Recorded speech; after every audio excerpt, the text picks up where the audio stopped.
हमने कई संशोधन प्रधानमंत्री फसल बीमा योजना में किए।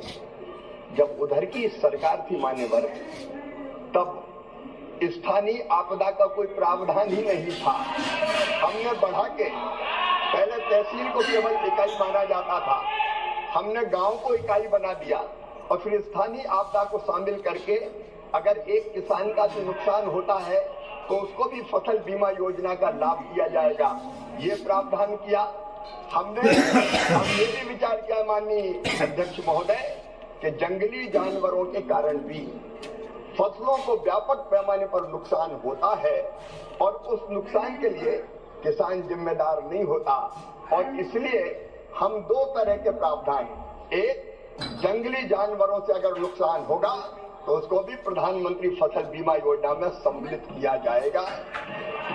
दूसरा माननीय अध्यक्ष महोदय, जल प्लावन के कारण, पानी भरने के कारण अभी बारिश ऐसी आती है कि 15-15 दिन तक नदियों का पानी खेतों में भरा रहता है और फसलें पूरी तरह से नष्ट और बर्बाद हो जाती है। तो ऐसा जल प्लावन के कारण, फसल डूबने के कारण जो फसल नष्ट होती थी वो भी प्रधानमंत्री फसल बीमा योजना में शामिल नहीं थी। लेकिन ये तो मोदी जी की सरकार है, जहाँ नुकसान होगा वहाँ भरपाई की जाएगी।